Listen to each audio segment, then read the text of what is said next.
देखो, वो corona warriors उनका नाम दे दिया गया, लेकिन मेरी राय में वो मानवता की रक्षा के लिए लड़ने वाले सब योद्धा हैं, क्योंकि ये विश्वव्यापी संकट है और मानवता पर संकट है, उसी के कारण भारत पर भी संकट है। और इस समय जहाँ लोग घबराते हैं, अपने कुटुंब, रिश्तेदार, परिवार के लोग, इष्ट मित्र से मिलने में भी घबराते हैं, वैसे समय में वो लोग अपने प्राण को हथेली पर रखकर और इतनी सेवा कार्य में लगे हुए हैं, लोगों के प्राण की रक्षा कर रहे हैं, तो इससे बड़े तपस्वी कौन हो सकते हैं। देखो, ऐसे मन में तो जरूर रहते हैं, लेकिन जब कभी ऐसी भावनाएं आती है तो उस समय काली माई को पुकारने लगते हैं कि वही सर्व सबकी रक्षा करने वाली है, तो उन्हीं के सामने है। और मेरी जो अपनी आस्था है, एक भारतीय संस्कृति में विश्वास करने के कारण और एक सनातन धर्म में विश्वास रखने के कारण जो मेरी आस्था है, उस आस्था में हम ये मानते हैं कि ऐसे समय में लोग पूर्ण समर्पण के साथ ईश्वर को पुकारे। हमारे तो 2 बच्चे डॉक्टर हैं, दोनों हो गए। इसका छोटा भाई है, वो भी डॉक्टर हो गया।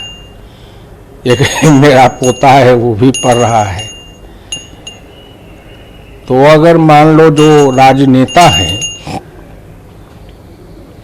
वो मार्गदर्शक कहलाते हैं, तो जो राजनेता हैं वो अगर राष्ट्र के प्रति समर्पित भाव से काम नहीं करेंगे और संकट आने पर राष्ट्र के सुरक्षा के लिए अपने आप को अर्पित नहीं करेंगे, तो बाकी सर्वसाधारण लोगों को क्या प्रेरणा दे सकते हैं।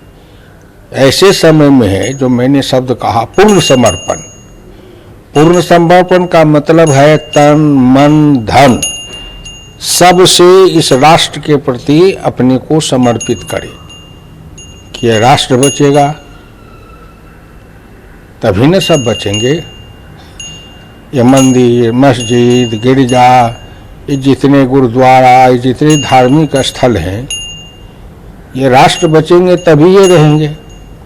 और अगर राष्ट्र का अस्तित्व ही नहीं रहेगा, राष्ट्र का अस्तित्व तो जन जन और कण कण में है। डॉक्टर लोग यह कहते थे, राष्ट्र का मतलब कोई पत्थर, पहाड़, पेड़ पौधा से ही नहीं है, राष्ट्र का मतलब है जन जन और कण कण। तो ये जन जन और कण कण की सुरक्षा होगी, और ये जन जन और कण कण जितने शक्तिशाली, समृद्ध, सुदृढ़, सुशिक्षित होंगे, उतनी ही राष्ट्र प्रगति करेगा। तो इसमें उन्हें आगे करना चाहिए। अपनी इसमें 2 राय है। कुछ राजनेता हैं जिनको भारत की संस्कृति से, सभ्यता से, भारत के परंपरा से, वे राम, कृष्ण, शिव को अपना पूर्वज नहीं मानते हैं, उनकी आस्था कहीं और है। लेकिन हम तो राम, कृष्ण, शिव को अपना पूर्वज मानते हैं और हम उनके वंशज हैं।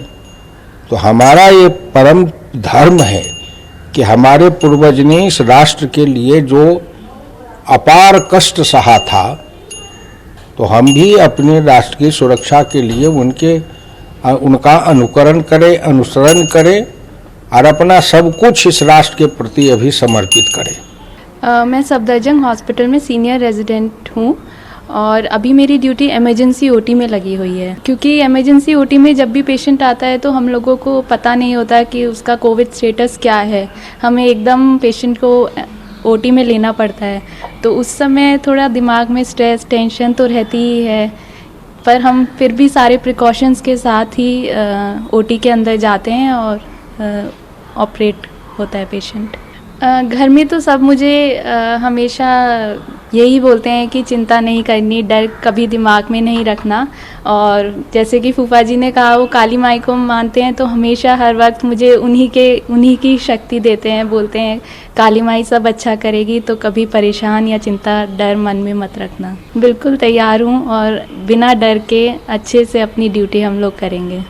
बुरा तो लगता है देखकर कि सब डॉक्टर्स ऐसे सेवा में लगे हुए हैं और उनके साथ ऐसा हो, पर फिर भी हम लोग डरते नहीं हैं, क्योंकि सभी लोगों की आशाएं हम लोगों पे टिकी हुई है, तो इसलिए हम कभी वो डर टेंशन नहीं रखते दिमाग में।